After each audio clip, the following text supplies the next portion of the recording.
It's ridiculous. Hi, my name is Jeremy. This is Red Beans Recording, and this is quite frankly, literally the largest synthesizer I've ever had in my studio. This is the Third Wave from Groove Synthesis, a company made up of some really, really talented people from Sequential, DigiDesign, and some other companies. And I don't know if a lot of people know that, but this is a really interesting synthesizer with a lot of interesting sort of history behind it, not only in terms of how it actually came to production, but also what it represents in the current market in relation to some very interesting stuff in the past. I know that's saying a lot of things that I'm going to get into. So how's this video going to work? Well, I want to tell you about where this synth came from first, meaning what's its pedigree? Why do we have this big ass blue synth that has this decidedly retro sound to it? And then I'll walk you through what the synth does, as you might expect. We'll hear some sounds. I'm going to be playing throughout all the stuff that you're going to hear is going to be coming from the Third Wave. I've recorded a ton of demos with this because I really wanted to get to know it. So let's jump into where this puppy came from and what makes it pretty cool.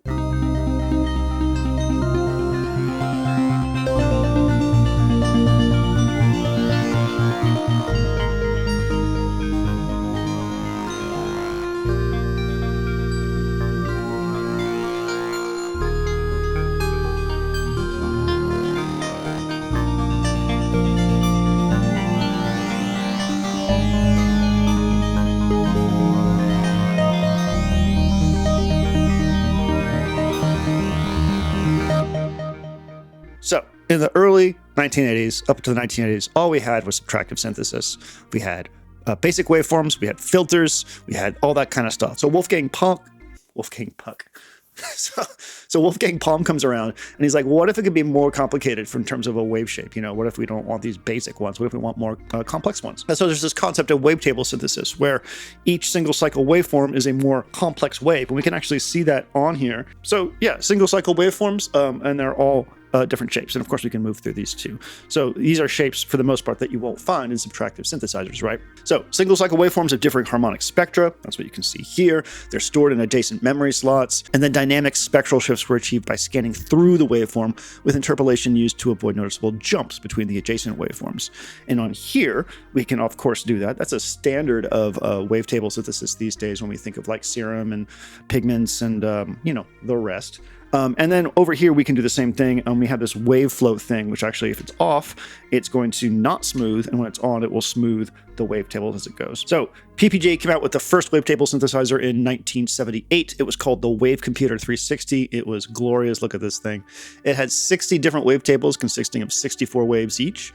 No filters. It was very buzzy and thin. And that's something that I think people will run into with certain wavetable oscillators. The one that I think of first off when I think about that particular quality of wavetables is the spherical wavetable navigator from 4MS. Because there's just so much focus on the upper harmonic spectra, there's really not a lot of fundamental there. So it comes across feeling thin and buzzy. And since you can't shave down any of the top end with a low pass filter, then yeah, it's just thin and buzzy and glassy. And you have to work really hard to find just like the hint of the spectra that you really want in the wavetable for it to like come across the way you want it to.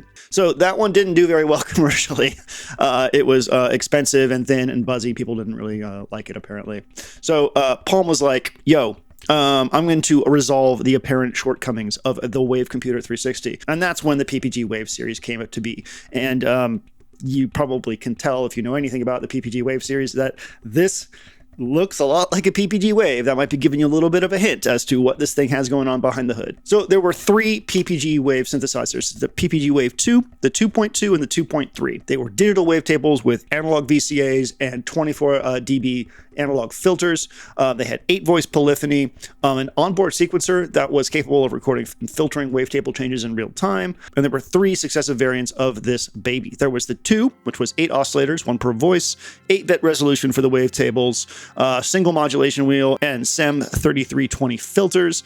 The Wave 2.2 doubled the oscillators, 16, 2 per voice, and 8-bit resolution, dual modulation wheels, and the SSM 2044 VCF. Then we had the Wavepoint 3, 16 oscillators, again, 2 per voice. There was 12-bit resolution for the samples via waveterm. Otherwise, it was 8-bit. Again, the SSM 2044 VCFs and 8-part multi-timbrality. And if you don't know what multi-timbrality is, it means that you can actually have like multiple fully contained synth voices playing at once. And our third wave here has 4. So that means you can stack them, you can split them, or you can just treat it like a 4-part multi-timbral synth, like a 4-part synth. And, the Blofeld, the Viruses, they have this, workstation synths have this, but it's really cool to see it in here because as you'll hear in some cases, you can get some really cool stuff out of it. The PPG Wave was $7,000 to $10,000 when it was in production, the 2.3 and the 3.3. The Wave 2.3 was in production from 84 to 87, and in that period of time, we got a lot of new synthesizers that were also offering very unique waveforms, some of which were very similar in idea in terms of how they approached that as the waves were. So we had the DX7, the FM King, we had the Korg DW8000, the Ensoniq ESQ1, the Sequential Prophet VS. Those are all launched at lower prices, so you can start to see how we were cutting into where the PPG may have market share. Also, there was a rapidly evolving development of digital sampling technology and huge reductions in memory prices, which means more samples, more high resolution samples, starting to eat away at a lot of what made the wave really stand out, which was, complex waveforms into subtractive filters. So we had the EMU Emulator 2, the Ensoniq Mirage, the Sequential Prophet 2000, and, because of all this, PPG ceased to be a company in 1987, which is really unfortunate. But that's not the end for PPG.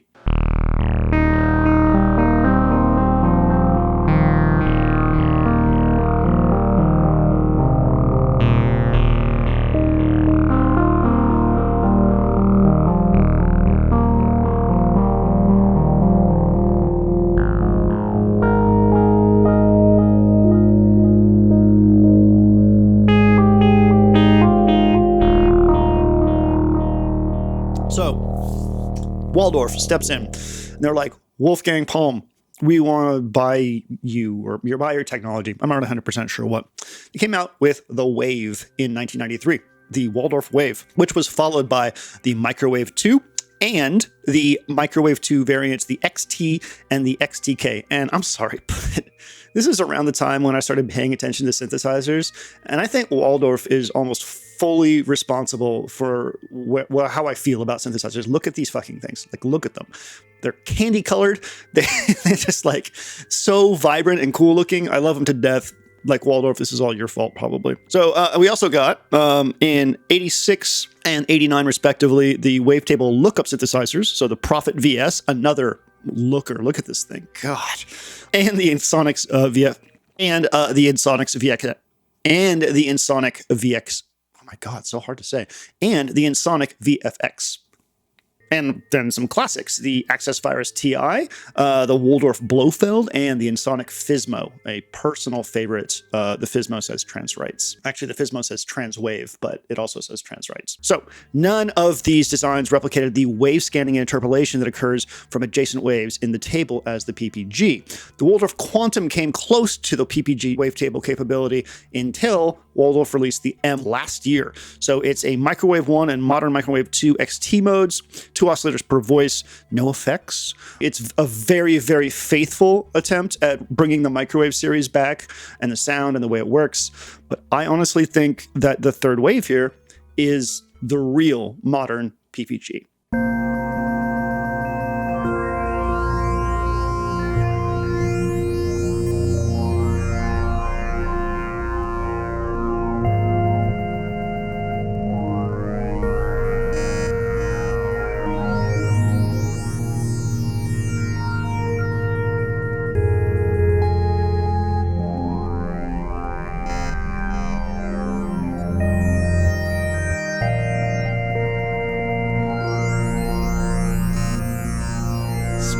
It sounds so cool. So it's obviously digital as hell, right? There's no question. But there's some interesting stuff hiding under the hood here, and I want to talk to you about it because that's the next step, right? Let's talk about the specs, stuff on paper. 24 voices. We have 3 high-resolution digital oscillators per voice. 1, 2, 3. There are 32 classic PPG legacy wavetables with 64 waves per table. So let's take a look at that real quick. I'm going to hit Init Program, and we'll go over to Wavetable. and you can see we start off with the P bank here. The P bank is not the bank that's water sports adjacent. And then we have the U bank, which includes all of the ones that they came up with and shipped with the unit. And this is also where your user wavetables go. I'll get to that in a bit, but you can record your own wavetables into here, and it's really easy and cool. It's a 96K sampling rate on this thing. So outside of the original PPG wavetables, it's very, very high resolution. It's really crazy. 7 high resolution modeled analog waveforms. Those are really cool. So if we come over here, we get just sawtooth, square, triangle, sine, and supersaw, and white and pink noise. And these, instead of having a wave traveling thing, have a pulse width, and it sounds really good. So let's get some Nick Bot up in here.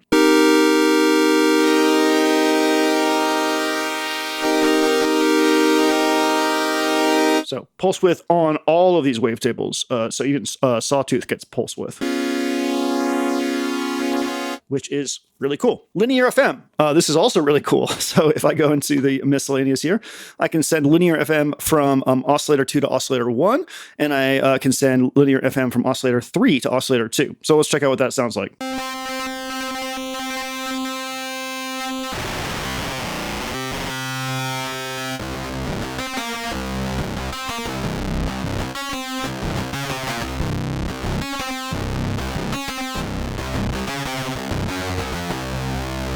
It looks like I can also send linear FM from oscillator 1 to oscillator 3. So cool, right? Like you can tell just based on that, this thing can get pretty digitally nasty, which is wonderful. You also heard the pan spread, which is a really classic way of making monosynth sound stereo, not monophonic synths. Just it's a really classic way of like chord spreading. So check this out. I'm going to turn off, I'll just init the program again. Boop, doop, boop. Init. What you're going to hear is that this is going to pan with each note. What happens if I play 2 notes, though? Oh, it just comes across as stereo. And if I play chords, it just sounds big and wide. Unison with a variable voice count. This is really interesting. So this is also something that took me a while to figure out. So if I hit unison, I can start unisoning these multiparts together. But if I hold down one key, I can hit unison. And now it's mono unison, like a solo synth voice. And I can go over here, turn on legato, and now I have like a really classic synth thing.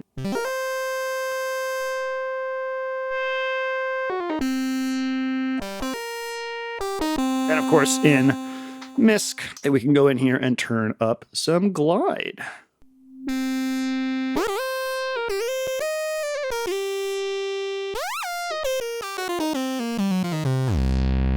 The other thing we can do with unison, which is also really cool, is if I play a chord and then hit unison, I now have what's called chord memory.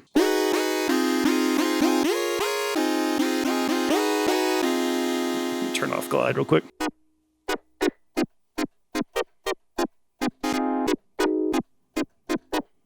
So, by the way, apparently that glide could have been different for every oscillator, which is very, very cool. All right, the filters. This is where things get interesting. I've already given you a slight taste of the filter, but this is one of the things that really got me excited about telling you about this synth. Remember how I said that this was designed in part by some people from Sequential? Well, they've been working on this for a really long time. It's like before Dave passed. This has been something that they've been wanting to put out for a really long time. And Dave Smith was like, as far as I know from the story, he was like, look, don't want to put this out as sequential, which I think was a mistake, by the way. But you please work on it. It's really cool. Like, I think you all should keep working on it. You should, follow your dream. And I'm so glad they did. So the pedigree behind this, again, in terms of design is like way up here. So all the things that you associate with quality in terms of sequential synths, it is here. It's just a digital sequential, which is really cool. So the filters are a Dave Rossum designed classic 2140 low pass resonant filter, which I have been told is the filter in the Prophet 5. So, Prophet 5 low pass filter. It sounds really good.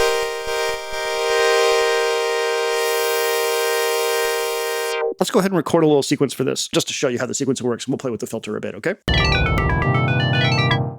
I'm going to clear out that sequence. Okay, I'm going to give ourselves 4 measures, and let's hit record.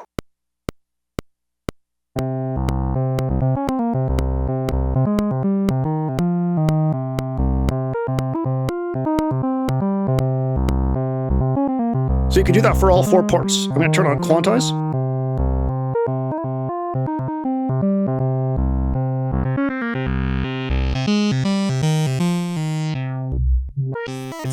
juicy, right?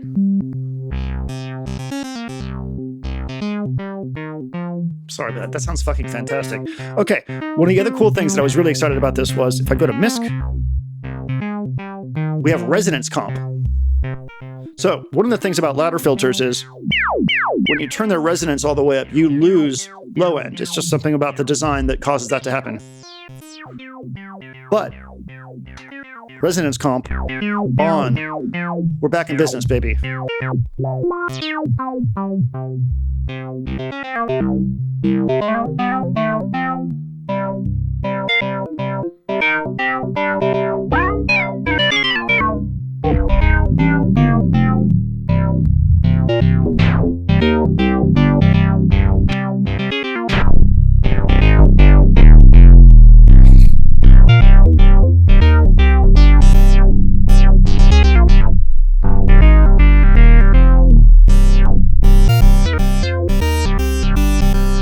So that wasn't enough. We also get a SEM filter, a glorious 12 dB per octave state variable filter that goes from low pass to notch to high pass, and also has a bandpass mode. So turn off our sequencer for right now, turn off unison, and let's just listen to the glory that is a SEM filter.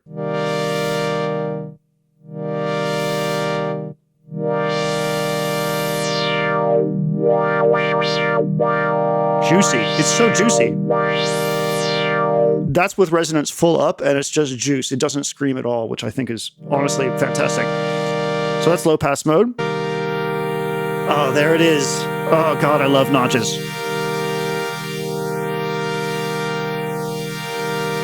Oh, fuck, it's so good. You could just binaurally bathe in this thing by, actually, let's just do this real quick. I'm going to binaurally bathe us in this notch filter, okay?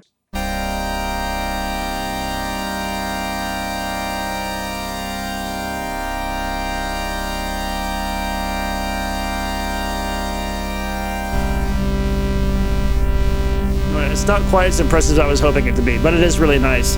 The other thing that's really nice with this is like stereo PWM. You get like 2 voices going on at the same time, or 4. I made this gigantic multipart, a spread that was like all pulse width modulation, modulation. It's pulse width modulation, PWMM on the analog wave shapes and the notch filter at the same time. It was super cool. I loved it. We also have over here a high pass filter. Now, I've been using this mostly to clean up lows in some of my patches. It's really, really nice to have. But again, lots of sound design opportunities there with having a high-pass filter on the output stage. Let's go to the bandpass filter. So I'm going to hit bandpass. I'm going to go to notch right here. And then we have this juicy as fuck bandpass.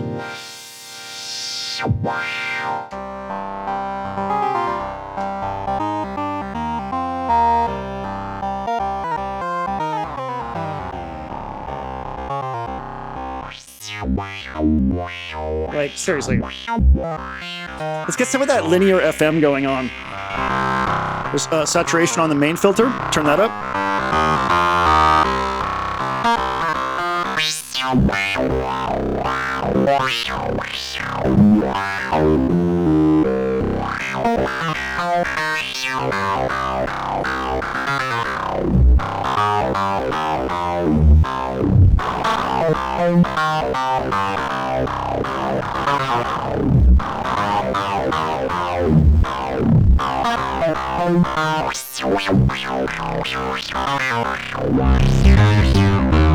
Yeah.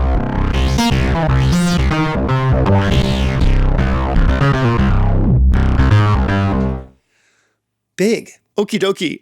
There is oscillator sync on here. I just thought I'd mention that real quick. 4 ADSR plus delay envelopes right here and here. Filter envelope, amp envelope, dedicated. And then envelopes 3 and 4 here. We have our classic ADSR controls. We also have the ability to change between PPG and exponential. And then we have delay, which is really, really cool. We can delay the mono thing. We can also loop it. So these become potential complex LFOs as well. So 4 LFOs, these, and I haven't even talked to you about the wave envelopes yet. So this is a great time to talk about the wave envelopes. Let's do that. All right, so what these are dedicated wave envelopes for each of the 3 oscillators for each of the parts. Because this is a wavetable synthesizer, we want to be able to traverse through those wavetables like we talked about in the beginning. And that's what these envelopes are for. So how does a wave envelope work? Well, let's listen. That movement right there. We're on one of the original PPG wavetables right now. We'll try this with some other ones too. So if I go back to here and touch this, you'll see I have a 1, 2, 3, 4, 5, 6 stage envelope. We can edit all 3 envelopes at once, or we can edit them one at a time. I'm just going to do all 3 at once right now because it makes my life a bit easier. So I can move. I'm just going to change the wavetable on this. Yeah, that's a good one. So I can move this up and down.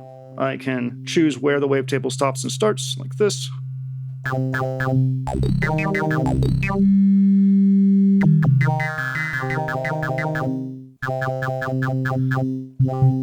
So you can hear we already got a ton of timbre shaping happening right there. As we go through these wavetables, you'll hear the PPG one specifically.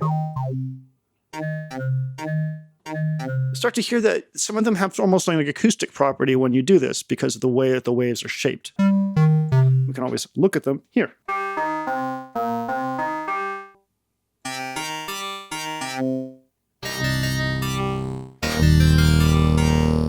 So here's one that was set up to almost be like a sawtooth wave through a low-pass filter because it goes from a saw shape down to a sine wave, as if a low-pass filter is taking it down.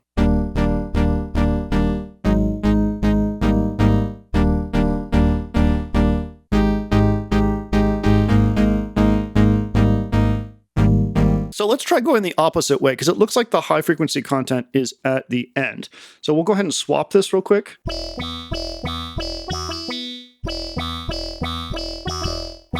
Switch these back.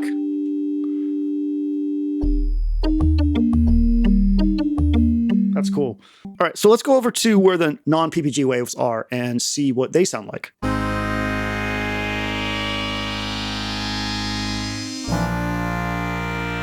It sounds so cool. It's like an outrun machine. It's just big and epic, and we haven't even gotten to effects yet.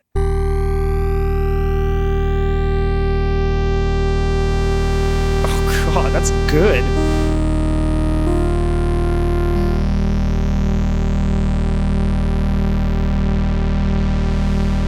There's something about this synth that, like, even though it is unabashedly digital, it comes across gigantic. Like, it's just huge all the time. I'm sure I can get delicate, glassy sounds out of it because it is a wavetable synth, but that's not what I'm excited about here. It's just the sheer girth of the sounds that come out of this stuff. So what I'm going to do for you now is play one of the sequences I made before with all 4 parts going, and I'm going to edit all of them by holding down this, and holding down this. I'm going to use the wave surfer knob, which moves through the wave offset for each of the wavetables, and I'm going to use the wave envelopes. And what I'm doing right now is because I'm editing all 4 parts at once, this is sort of like a control-all in the electron boxes, which means I can do just massive amounts of interesting work to this sequence by burping.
Hopefully that makes sense. Like you have a lot of control over how the wavetables all work together, and it's just like an assault on the senses from a harmonic standpoint, which I frankly love. I think it's fantastic. Oh my goodness, this video is going to be long. Okay, let's talk about the effects real quick. So let me go ahead and go back to my patch here, and I will init this program init. I'm going to go to kind of a simple patch here using square waves. Oh god, I haven't even talked about the arpeggiator. Christ on a crutch.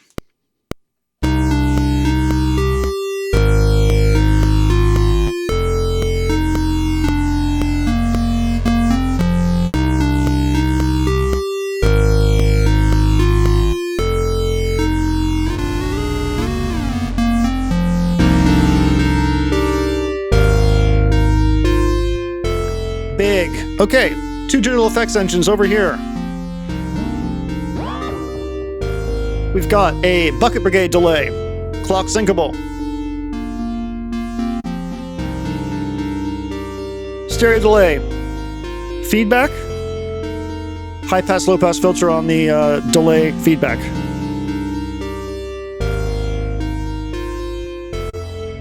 A chorus, God bless, I love it.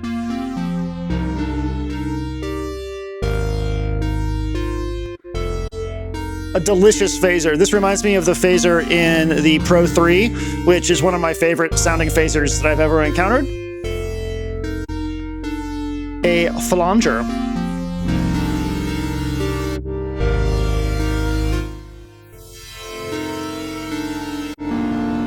Distortion.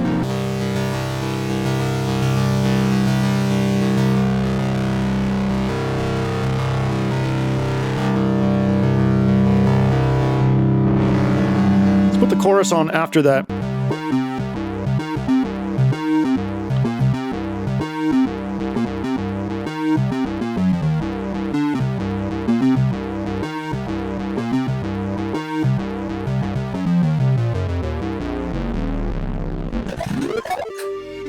This cool Leslie speaker,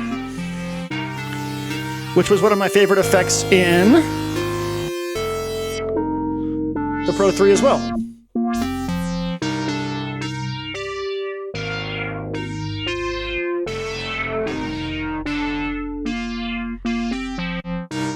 Ring mod.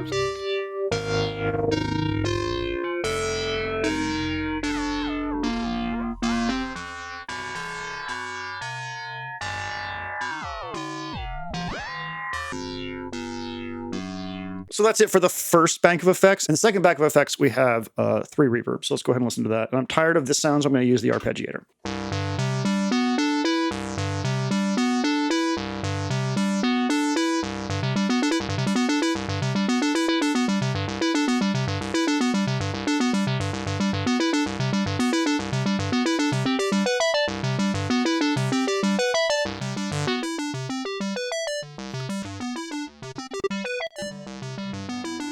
Room sim.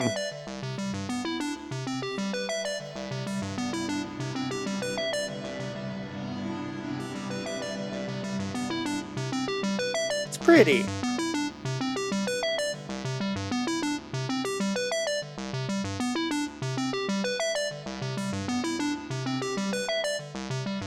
Concert hall.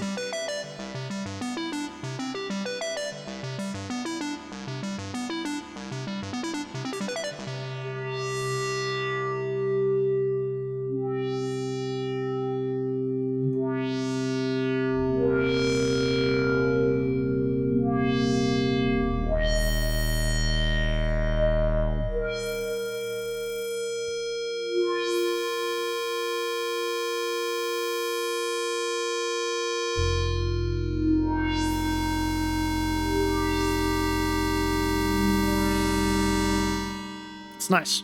And then we have what's called a super plate, which I think we also had in the Pro 3.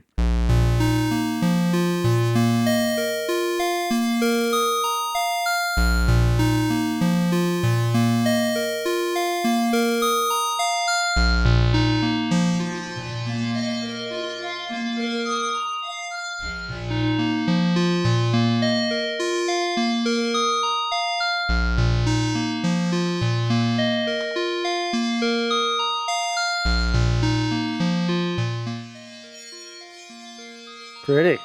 And a lot of what's in the effects are also modulatable as well, which is cool.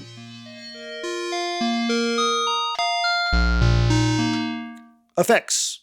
Totally fine. Fantastic. I'm going to go from left to right on the panel real quick, just to make sure I haven't missed anything before we talk about recording your own wavetables, and that'll be it. Okay, so over on the left, we have transpose, we have wave flow, which is what controls the stepping and interpolation between our different wave shapes, a hold function, 3 oscillator dedicated wave envelopes, which can also be assigned to other things, 3 digital oscillators with a whole bunch of different types of wavetables, modulation matrix, 4 LFOs, the wonderful filter section with a Prophet 5 filter for low pass and a SEM filter for the secondary filter, a 4-part sequencer with song mode, by the way. Check this out. If I go over to here and go to song, I can order my patterns with play count. It's got song mode. Over here, our preset section where we can write and save. The wave surfer knob to go through all wavetables that are present in the oscillators. So all 3 oscillators at the same time, you'll offset their wave. Our dedicated filter and amp envelope, and then 2 auxiliary envelopes with the added decay function. Our arpeggiator, 4 parts that can be split. I can split them across the keyboard. I can do stacking. I can do 4-part multi-timbrality. It's great. The pan spread thing, which we talked about a bit, and then 2 multi-effect engines. Is there anything I missed that is really important? Probably.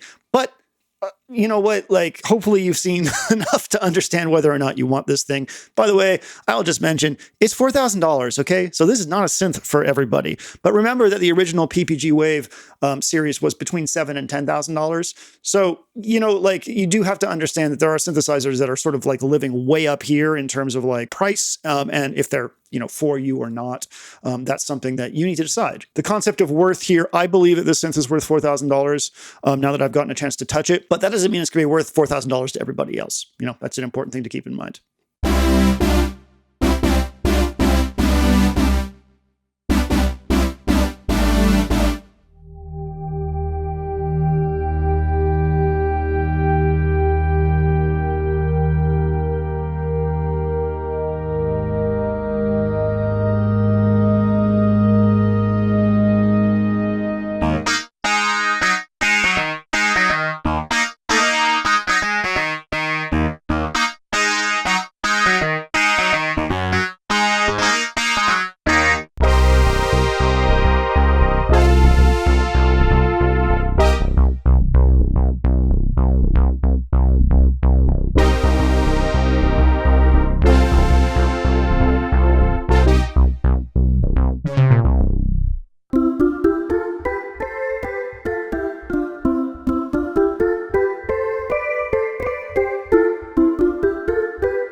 Wavemaker time, baby. So I have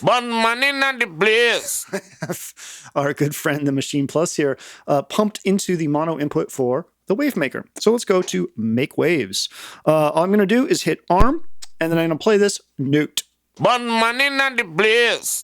You'll see that it automatically stops. You can stop it if you want, but it has a little gate built into it, and the wave sensitivity is kind of built around that as well. So I'm going to hit Make Table and see what happens. If it can't make a table from what you've sent in because it doesn't quite understand the pitch or anything like that, then it will tell you to re-record, like too quiet or something like that. But it looks like we have what we need. So I'm going to hit Save, and I'm going to hit this to the first user wavetable, which I believe is, I'll just put it on 50 to make it easier for my brain.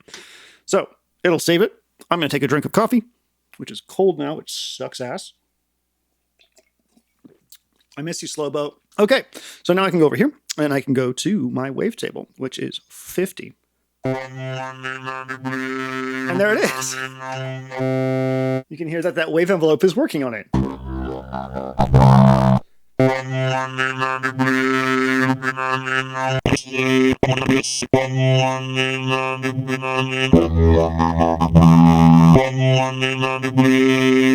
So yes, you can record like full vocals in there and make a wavetable of that, which is pretty nifty. Let's try something else.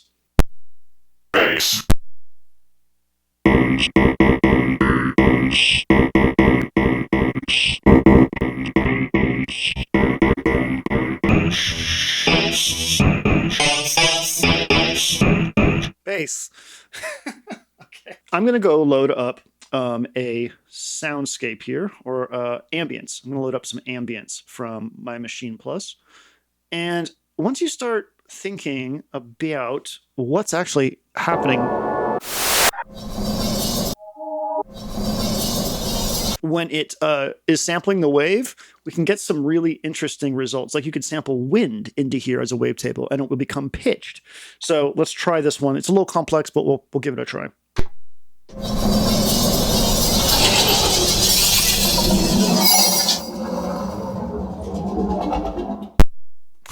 That's great. I love it.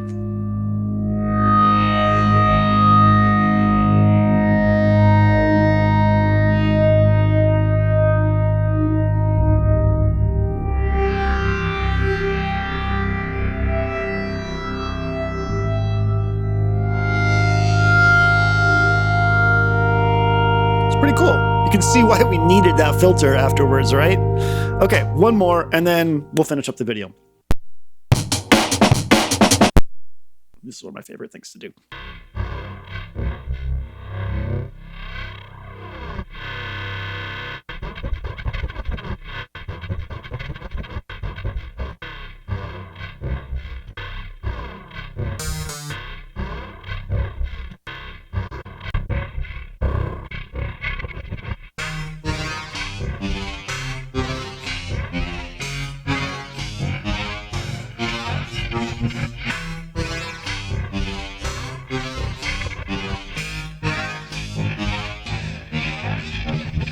It's just ridiculous.